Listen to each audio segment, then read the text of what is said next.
Yekune tange la chicho ganu. Sing it.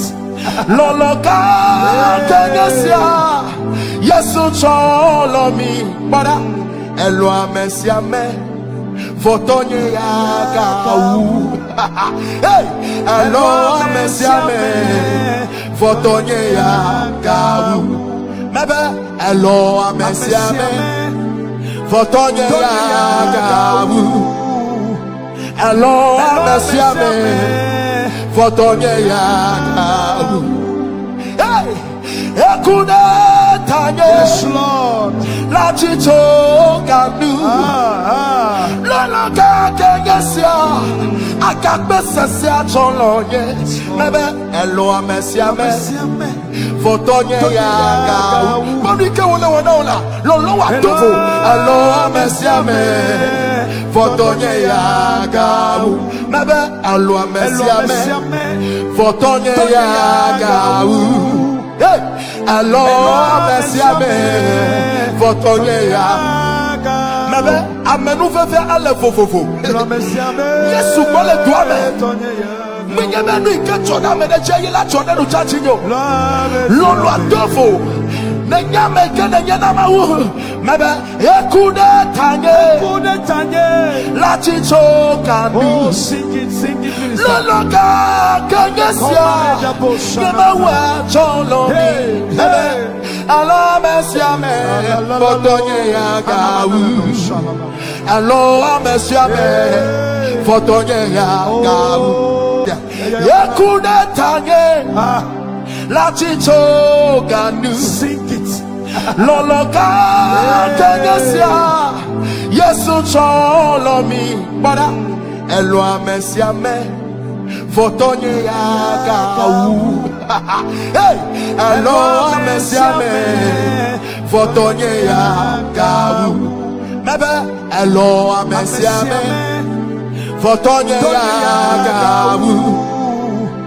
Elwa mesiame Votonye yaga. Hey, ekune tanye. Yes, Lord. La chicho ganu. Lolo kakengesia. Akakbesesia choloye. Mebe elo amesiame. Votonye yaga. Monike wole wonola. Lolo watovo. Elo amesiame. Votonye yaga. Mebe elo amesiame. Votonye yaga. Hey, elo amesiame. Votonye yaga. Mebe amenu fefe ale fofofo. Yesu kole duame. Minye menu ike choda mene cheye la choda no chachinyo. Lolo adofo. Nenyame kene nyenama wu. Mebe ekude tanye. La chicho kanu. Oh, sing it, minister. Lolo ka kangesia. Nema wa cholo mi. Mebe alo mesiame. Votonye yaga. Alo mesiame. Votonye yaga. Ekude tanye. La chicho ganu. Sing it. Lolo ka kangesia. Yesu cholo mi.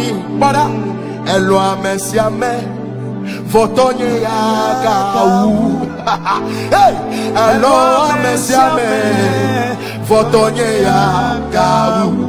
Mebe elo amesiame.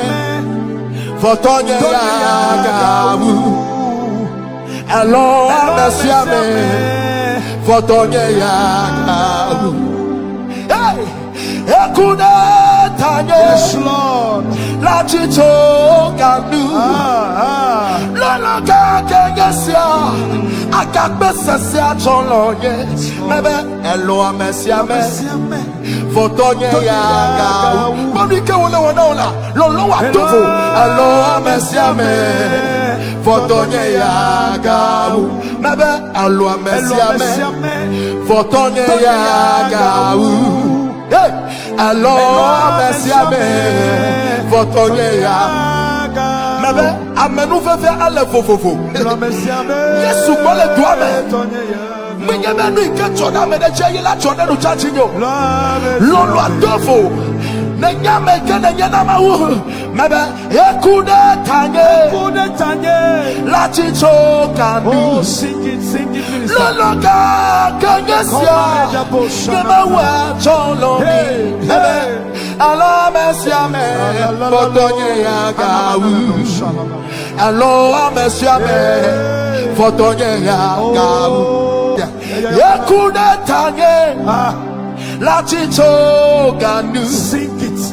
Loloka kengesia Yesu cholo mi Bada Elwa mesiame Fotonye yagawu Hey Elwa mesiame Fotonye yagawu Mebe Elwa mesiame Fotonye yagawu Elwa mesiame Fotonye yagawu. Hey, ekude tanye. Yes, Lord. La chicho kanu. Lolo ka kengesia. Akakbe sesia cholonye. Mebe elo mesiame. Fotonye yagawu. Mabike wole wona. Lolo watofu. Elo mesiame. Fotonye yagawu. Mebe elo mesiame. Fotonye yagawu. Hey, elo mesiame. Fotonye yagawu. Mebe amenu fefe ale fofofo. Yesu kole duame. Minyamenu ikechona medeche la chona no chachinyo. Lolo adofo. Nenyame kene nyama wu. Mebe ekude tanye. La chicho kanu. Oh, sing it, please. Lolo ka kanyesia. Nema wa cholo mi. Mebe alo mesiame. Fotonye yagawu. Alo mesiame. Fotonye yagawu. Ekude tanye. La chicho kanu. Sing it. Lolo ka kengesia Yesu cholo mi Bada Elwa mesiame Fotonye yagawu Hey Elwa mesiame Fotonye yagawu Mebe Elwa mesiame Fotonye yagawu Elwa mesiame Fotonye yagawu. Hey, ekude tanye. Yes, Lord. La chicho kanu. Lolo ka kengesia. Akakbe sesia cholonye. Mebe elo mesiame. Fotonye yagawu. Mabike wole wona. Lolo watofu. Elo mesiame. Fotonye yagawu. Mebe elo mesiame. Fotonye yagawu. Hey, elo mesiame. Fotonye yagawu. Mebe amenu fefe ale fofofo. Yesu kole duame. Minyamenu ikechona medeche la chona no chachinyo. Lolo adofo. Nenyame kene nyama wu. Mebe ekude tanye. La chicho kanu. Oh, sing it, please. Lolo ka kanyesia. Nema wa cholo mi. Mebe alo mesiame.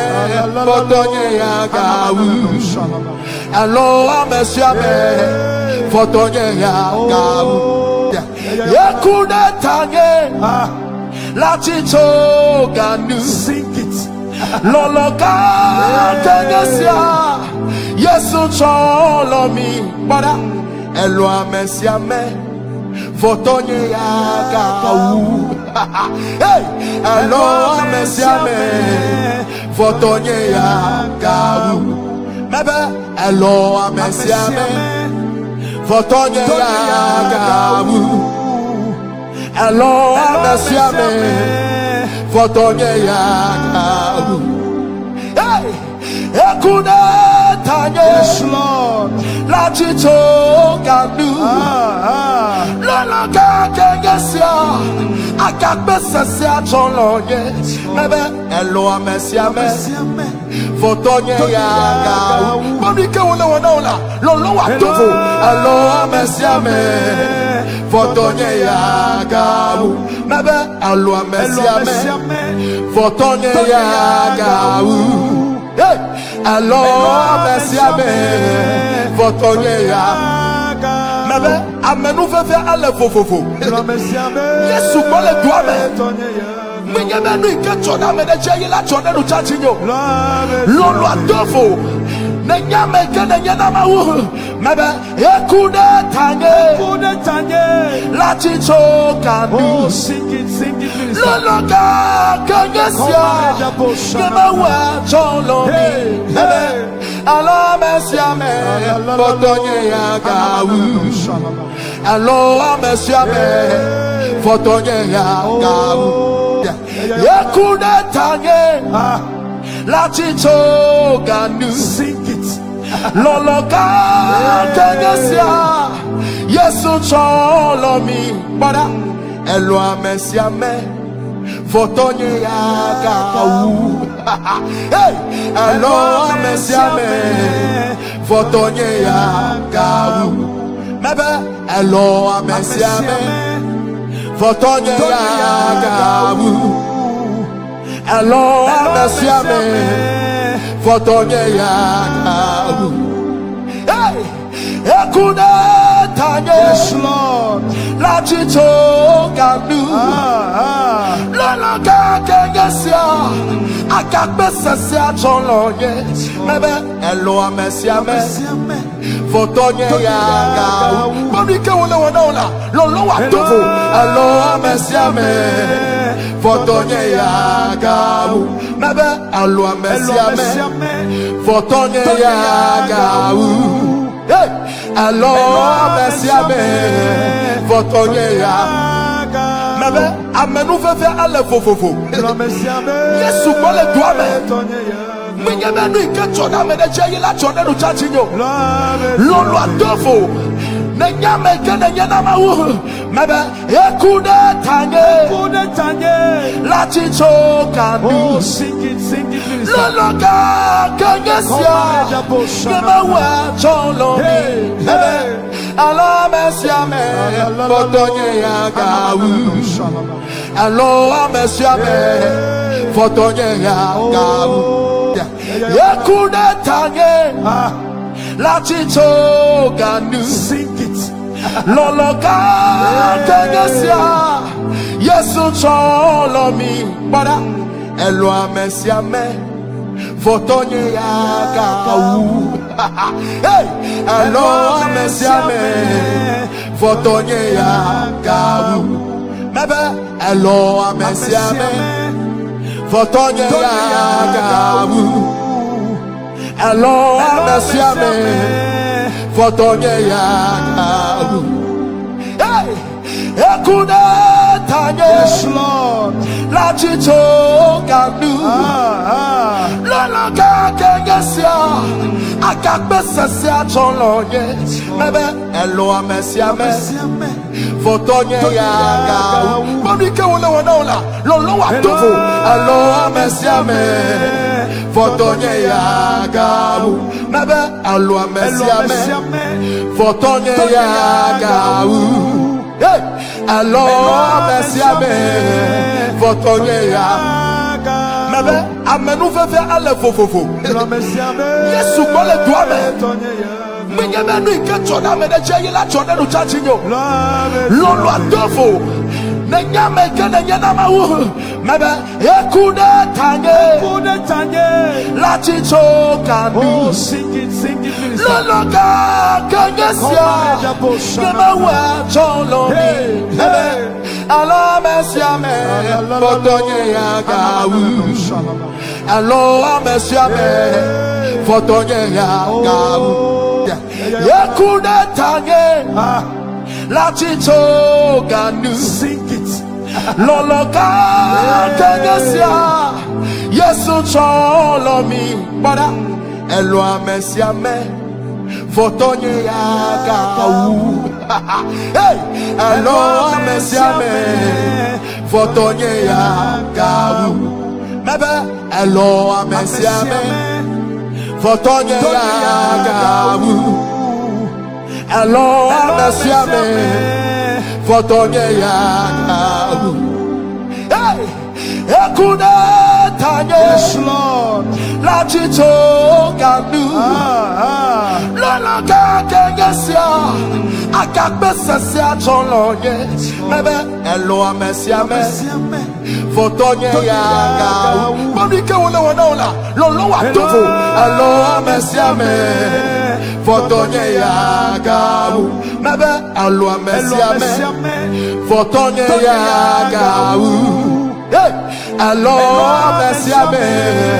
Fotonye yagawu. Mebe amenu fefe ale fofofo. Yesu mole duame. Minyamenu ikechona medeche la chona no chachinyo. Lolo adofo. Nenyame kene nyenama wu. Mebe ekude tanye. La chicho kanu. Oh, sing it, please. Lolo ka kengesia. Nema wa cholomi. Mebe alo mesiame. Fotonye yagawu. Alo mesiame. Fotonye yagawu. Ekude tanye. La chicho ganu. Sing it. Lolo ka kengesia. Yesu cholomi. Bada elo amesiame. Fotonye yagawu. Hey, elo amesiame. Fotonye yagawu. Mebe elo amesiame. Fotonye yagawu. Elo amesiame. Fotonye yagawu. Hey, ekune tanye. Yes, Lord. La chito ganu. Lolo kakengesia. Akakbesesia cholonye. Mebe elo amesiame. Fotonye yagawu. Mamike wona. Lolo watofu. Elo amesiame. Fotonye yagawu. Mebe elo amesiame. Fotonye yagawu. Hey, elo amesiame. Fotonye yagawu. Mebe amenu fefe ale fofofo. Yesu mole duame. Minyamenu ikechona medeche la chona no chachinyo. Lolo adofo. Nenyame kene nyenama wu. Mebe ekude tanye. La chicho kanu. Oh, sing it, please. Lolo ka kengesia. Nema wa cholomi. Mebe alo mesiame. Fotonye yagawu. Alo mesiame. Fotonye yagawu. Ekude tanye. La chicho ganu. Sing it. Lolo ka kengesia. Yesu cholomi. Bada elo amesiame. Fotonye yagawu. Hey, elo amesiame. Fotonye yagawu. Mebe elo amesiame. Fotonye yagawu. Elo amesiame. Fotonye yagawu. Hey, ekude tanye. Yes, Lord. La chito ganu. Lolo ka kengesia. Akakbesesia cholonye. Mebe elo amesiame. Fotonye yagawu. Mamike wona. Lolo watofu. Elo amesiame. Fotonye yagawu. Mebe elo amesiame. Fotonye yagawu. Hey, elo amesiame. Fotonye yagawu. Mebe amenu fefe ale fofofo. Yesu mole duame. Minyamenu ikechona medeche la chona no chachinyo. Lolo adofo. Nenyame kene nyenama wu. Mebe ekude tanye. La chicho kanu. Oh, sing it, please. Lolo ka kengesia. Nema wa cholomi. Mebe alo mesiame. Fotonye yagawu. Alo mesiame. Fotonye yagawu. Yekude tanye la chicho ganu. Sing it. Loloka kengesia Yesu cholomi para elwa mesiame fotonye yagawu. Hey, elwa mesiame fotonye yagawu. Mebe elwa mesiame fotonye yagawu. Elwa mesiame fotonye yagawu. Hey, ekude tanye. Yes, Lord. La chicho ganu. Loloka kengesia akakbe sesia choloye. Mebe elo amesiame fotonye yagawu. Mabike wole wona lolo watofu elo amesiame fotonye yagawu. Mebe elo amesiame fotonye yagawu. Hey, elo amesiame fotonye yagawu. Mebe amenu fefe ale fofofo. Yesu mole duame. Minye menu ike chona mene cheyi la chona nu chachinyo. Lolo adofo. Nenyame ke nenyana mawu. Mebe ekude tanye. La chicho kanu. Oh, sing it, please. Lolo ka kengesia. Nema wa cholomi. Mebe alo mesiame fotonye yagawu. Alo mesiame fotonye yagawu. Yekude tanye la chicho ganu. Sing it. Loloka kengesia Yesu cholomi para elwa mesiame fotonye yagawu. Hey, elwa mesiame fotonye yagawu. Mebe elwa mesiame fotonye yagawu. Elwa mesiame fotonye yagawu. Hey, ekude tanye. Yes, Lord. La chicho ganu. Loloka kengesia akakbe sesia choloye. Mebe elo amesiame fotonye yagawu. Mabike wole wona lolo watofu elo amesiame fotonye yagawu. Mebe elo amesiame fotonye yagawu. Hey, elo amesiame fotonye yagawu. Mebe amenu fefe ale fofofo. Yesu mole duame. Minye menu ike chona mene cheyi la chona nu chachinyo. Lolo adofo. Nenyame ke nenyana mawu. Mebe ekude tanye. La chicho kanu. Oh, sing it, please. Loloka kengesia nema wa cholomi. Mebe alo mesiame fotonye yagawu. Alo mesiame fotonye yagawu. Yekude tanye la chicho ganu. Sing it. Loloka kengesia Yesu cholomi para elwa mesiame fotonye yagawu. Hey, elwa mesiame fotonye yagawu. Mebe elwa mesiame fotonye yagawu. Elwa mesiame fotonye yagawu.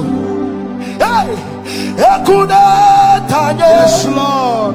La chicho ganu. Loloka kengesia akakbe sesia choloye. Mebe elo amesiame fotonye yagawu. Mabike wole wona lolo watofu elo amesiame fotonye yagawu. Mebe elo amesiame fotonye yagawu.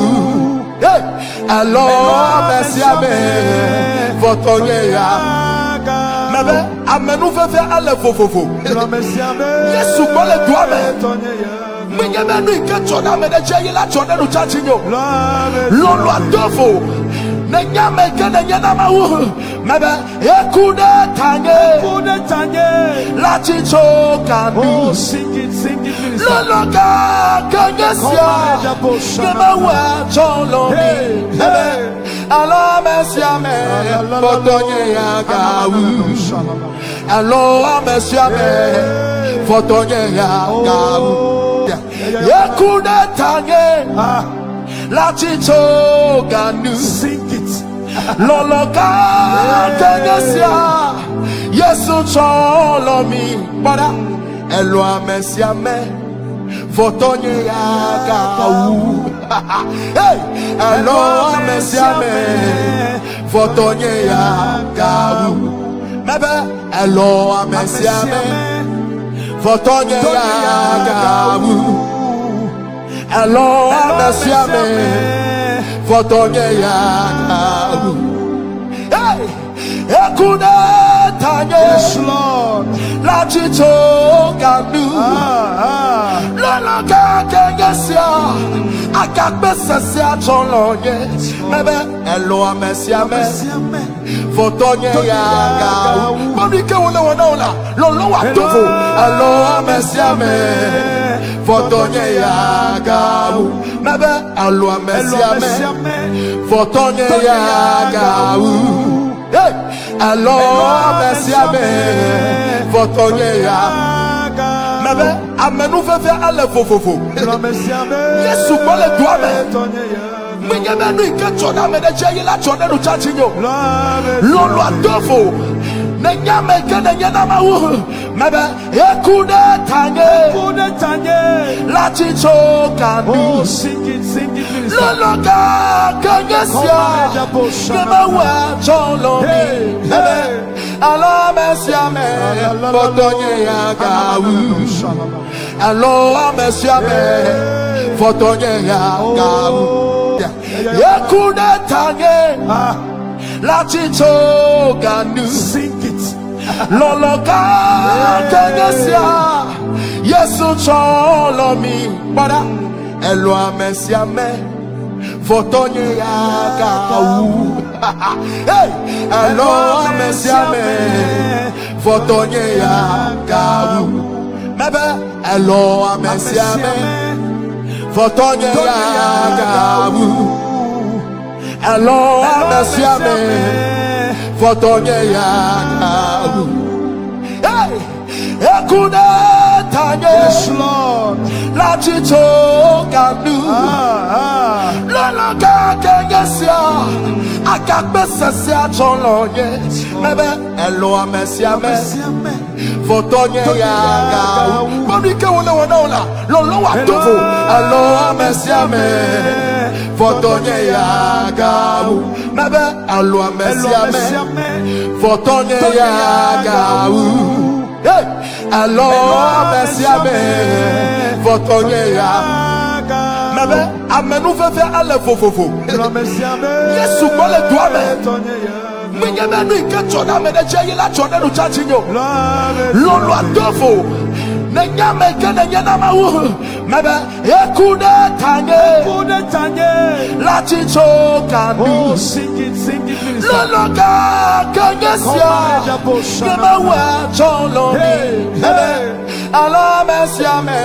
Fotonye yagawu. Alo mesiame. Fotonye yagawu. Ekude tanye. La chicho kanu. Sing it.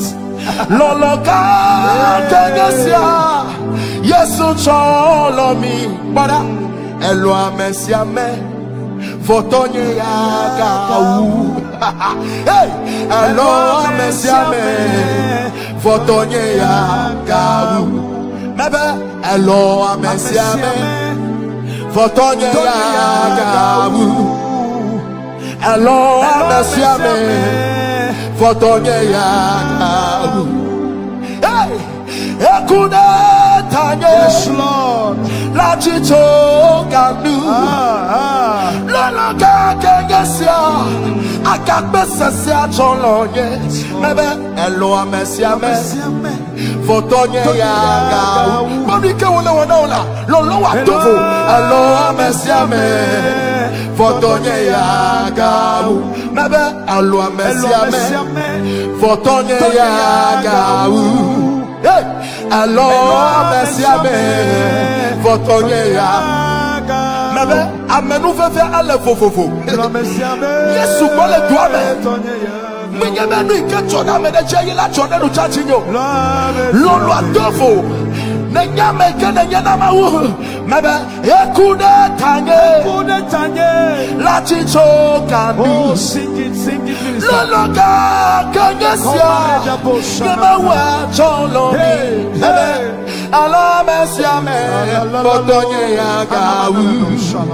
Alo mesiame. Fotonye yaga. Yekude tanye. La chicho ganu. Sing it. Loloka kangesia. Yesu cholo mi. Bada. Elo amesiame.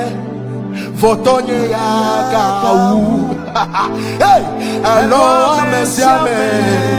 Fotonye yaga. Mebe elo amesiame. Fotonye yaga. Elo amesiame. Fotonye yaga. Hey, ekude tanye. Yes, Lord. La chicho kanu. Loloka kengesia. Akakbesa sia cholonye. Mebe elo amesiame. Fotonye yaga.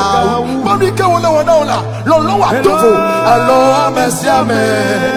Fotonye yaga. Mebe elo amesiame. Fotonye yaga. Hey, elo amesiame. Fotonye yaga. Mebe amenu fefe ale fofofo. Yesu kole duame. Menyamenu ikechona medeche la chona no chachinyo. Lolo adofo. Nenyame kene nyama wu. Mebe ekude tanye.